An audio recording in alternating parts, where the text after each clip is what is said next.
Hello everyone, I'm Saket Bajpayee, co-founder Prayas Physics Classes, Dehradun. Welcome students, let's have a look at this beautiful problem. The question says, a solid hemisphere is placed on a rough horizontal surface. Two small blocks, each of mass m, are placed on the hemisphere as shown in the figure. Blocks remain in equilibrium. If beta less than alpha, then select the correct statements.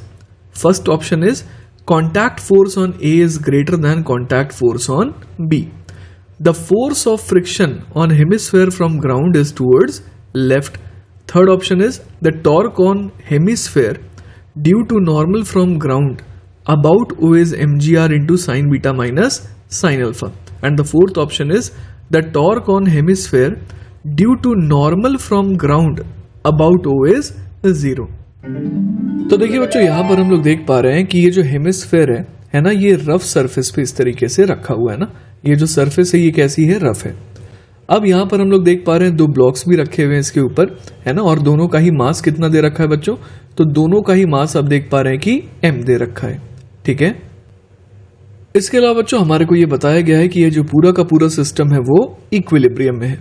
Alright, तो देखिए बच्चों, अब सबसे पहले हम लोग पहले option को देखते हैं। तो पहले ऑप्शन में क्या बोला गया है, contact force on A is greater than contact force on B.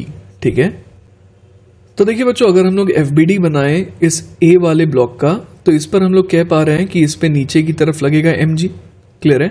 और इसके अलावा हम लोग और क्या कह सकते हैं, इसके अलावा हम लोग कह सकते हैं कि एक नॉर्मल कॉन्टैक्ट फोर्स लगेगा इस तरीके से, और साथ ही साथ हमें समझ में आ रहा है कि एक फ्रिक्शन भी यहां पर इस तरीके से लगना चाहिए, जिसको मैं F1 बोल दे रहा हूं। क्लियर है बात। तो इन तीनों फोर्सेस की बदौलत ये क्या है, ये रेस्ट पर है। ठीक है, तो अगर हम लोग देखें तो N और F1 ये दोनों ही कॉन्टैक्ट फोर्सेस हैं, ये दोनों मिल करके mg को काउंटर कर रहे हैं। तो इसका मतलब N और F का जो रिजल्टेंट है वो क्या आना चाहिए, वो ऊपर की तरफ बच्चों आना चाहिए mg के बराबर। क्लियर है बात। तो A पे जो नेट कॉन्टैक्ट फोर्स लग रहा है वो कितना लग रहा है, mg लग रहा है। इसी तरीके से हम लोग समझ सकते हैं कि B के साथ भी यही होगा। B पर भी हम लोग देख पा रहे हैं फोर्स ऑफ ग्रेविटी mg लग रहा है, तो इस पे लगने वाला जो नॉर्मल है और इस पे लगने वाला जो फ्रिक्शन है, तो N और F2 ये दोनों मिलकर के कैसा फोर्स लगा रहे होंगे, ये दोनों मिलकर के ऐसा फोर्स लगा रहे होंगे कि वो नीचे वाले mg को काउंटर कर दे। ठीक है, तो पहला वाला ऑप्शन तो गलत हो गया, क्योंकि contact force on A is same as contact force on B, और वो दोनों कितने के बराबर है, mg के बराबर। ठीक है, अब बच्चों सेकंड ऑप्शन की बात करते हैं। सेकंड ऑप्शन में कहा गया है the force of friction on hemisphere from ground is towards left. ठीक है, तो बच्चों यहां पर हम लोग एक काम कर सकते हैं, इस पूरे को अपना सिस्टम मान लेते हैं। ठीक है, तो अगर इस पूरे को सिस्टम मानेंगे तो हम लोग देख पा रहे हैं कि इसके ऊपर एक्सटर्नल फोर्स क्या क्या लग सकते हैं। तो एक तो हो गया फोर्स ऑफ ग्रेविटी इसके ऊपर mg, और इसके ऊपर भी mg। क्लियर है बात। उसके अलावा हम लोग समझ पा रहे हैं कि हेमिस्फेयर है ना, ये जो हेमिस्फेयर है इस पे भी क्या लग रहा होगा, इस पे भी फोर्स ऑफ ग्रेविटी नीचे की तरफ लग रहा होगा, और इसको काउंटर है ना, इन सारे नीचे वाले फोर्सेस को काउंटर कौन कर रहा होगा, तो जो नॉर्मल रिएक्शन है ना, जो नॉर्मल रिएक्शन जमीन की वजह से इस हेमिस्फेयर को मिल रहा है, वो इन तीनों है ना, इन तीनों वेट को क्या कर रहा होगा, काउंटर कर रहा होगा अकेले। ठीक है, तो देखिए बच्चों, अगर मैं इस हेमिस्फेयर के मास को कैपिटल M बोल दूं, तो हमें पता है कि सॉलिड हेमिस्फेयर अगर यूनिफॉर्म है तो उसका सेंटर ऑफ मास कितने हाइट पर होता है, बेस से 3r/8 हाइट पर होता है। तो यहां पर कहीं पर हम लोग दिखा सकते हैं कैपिटल M कंसंट्रेटेड, और इस पर नीचे की तरफ क्या लग रहा है, इस पर नीचे की तरफ कैपिटल mg लग रहा है। तो नॉर्मल रिएक्शन हम लोग समझ सकते हैं कि इन तीनों है ना, इन तीनों फोर्स ऑफ ग्रेविटी को क्या कर रहा है, अकेले काउंटर कर रहा है। ठीक है, तो देखिए बच्चों, क्लियरली हमें दिख रहा है कि यहां पर कोई भी ऐसा फोर्स हॉरिजॉन्टल डायरेक्शन में नहीं लग रहा है जिसको रोकने के लिए फ्रिक्शन को यहां पर एक्ट करना पड़ेगा। क्लियर है बात। तो इस वजह से हम लोग समझ पा रहे हैं कि ये जो सेकंड ऑप्शन है ये भी गलत है, क्योंकि force of friction on hemisphere from ground वो क्या होगा, वो तो सिंपली हो जाएगा 0।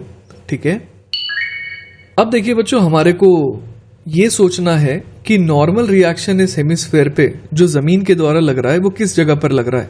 तो जैसे पॉइंट O को हम लोग अगर कंसीडर करें, तो पॉइंट O के अबाउट जो है कैपिटल mg का टॉर्क जो है वो कितना आ रहा है, इसके वजह से टॉर्क जो है वो आएगा 0, क्योंकि mg जो है इसी पॉइंट से पास कर रहा है। क्लियर है ये बात। अब यहां पर दूसरी चीज हम लोग क्या देख सकते हैं कि जो ए ब्लॉक है ना, जो ए ब्लॉक है उसकी वजह से जो टॉर्क आएगा, है ना, उसकी वजह से जो टॉर्क आएगा वो हम लोग कितना बोल सकते हैं, वो हम लोग बोल सकते हैं mg इंटू r1। यहां पर मैं r1 इस परपेंडिकुलर डिस्टेंस को कह दे रहा हूं। उसी तरीके से b की वजह से जो टॉर्क आएगा उसको मैं कितना बोल दूंगा, उसको मैं बोल दूंगा mg into r2 magnitude wise, और यहां पर r2 में किसे बोल रहा हूं, r2 में इसे बोल रहा हूं। क्लियर है बात। और साफ हम लोग देख पा रहे हैं कि कौन सा टॉर्क इसमें से ज्यादा मैग्नीट्यूड का होगा, तो ऑब्वियसली mg r2 जो है ये वाला टॉर्क जो है वो ज्यादा मैग्नीट्यूड का होगा। क्लियर है, क्योंकि r2 क्लियरली हम लोग देख पा रहे हैं कि r1 से क्या है, बड़ा है। ठीक है। इसके अलावा बच्चों हम लोग ये भी देख पा रहे हैं कि ये जो ब्लॉक ए है ना, ये जो ब्लॉक ए है ये किस तरीके का टॉर्क दे रहा है, तो ये क्लॉकवाइज सेंस का टॉर्क प्रोवाइड कर रहा है ओ पॉइंट के अबाउट। ठीक है। और जो ब्लॉक बी है वो किस सेंस में टॉर्क प्रोवाइड कर रहा है, तो वो एंटी क्लॉकवाइज सेंस में टॉर्क प्रोवाइड कर रहा है, और यही हम लोग जान रहे हैं कि mg r2 का टॉर्क जो है वो ज्यादा है। क्लियर है ये बात।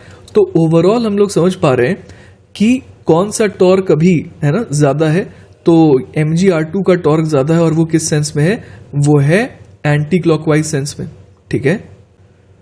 तो बच्चों अगर हम लोग सिर्फ फिलहाल वेट के टॉर्क की बात करें तो mg r2 माइनस r1 है ना, और वो भी एंटी क्लॉकवाइज सेंस में, ये हम लोग समझ पा रहे हैं कि इफेक्टिव टॉर्क फिलहाल आ रहा है वेट की वजह से। ठीक है।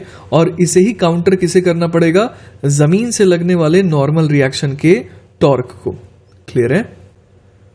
तो देखिए बच्चों इस वजह से हम लोग समझ पा रहे हैं कि जो नॉर्मल रिएक्शन है वो O के किस साइड होगा, तो उसको ऐसे साइड होना पड़ेगा O के ताकि वो क्लॉकवाइज सेंस में टॉर्क डेवलप कर सके।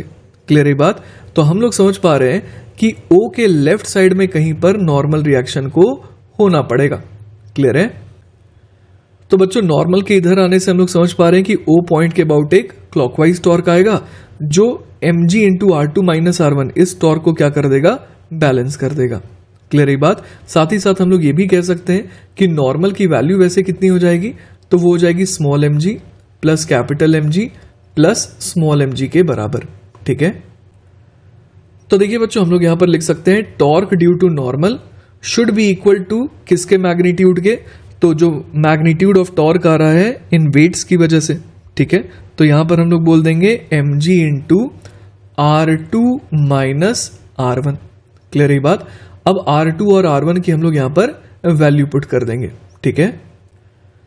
तो देखिए बच्चों क्लियरली हम लोग यहां पर कह सकते हैं कि ये कितना हो जाएगा, r2 की वैल्यू हो जाएगी बच्चों r साइन बीटा, है ना, r कॉमन ले लेते हैं तो ये हो जाएगा sign beta minus mg r1, है ना, इधर हम लोग r1 पुट कर देंगे तो r1 कितना हो जाएगा, तो r1 हो जाएगा बच्चों रेडियस कैपिटल r है तो r साइन अल्फा, तो यहां पर साइन अल्फा सिर्फ और सिर्फ आ जाएगा। ठीक है। तो इस वजह से बच्चों हम लोग क्या कह सकते हैं, हम लोग कह सकते हैं कि ऑप्शन सी जो है वो बिल्कुल सही है और ऑप्शन डी गलत है। क्लियर है। तो बच्चों इसी के साथ हमारे सवाल का सॉल्यूशन पूरी तरीके से खत्म होता है। आई होप कि आपको अच्छे समझ में आया होगा। इन केस अगर कोई डाउट रह जाता है then feel free to contact me, I will be very happy to help you. Take care बच्चों, बाय बाय।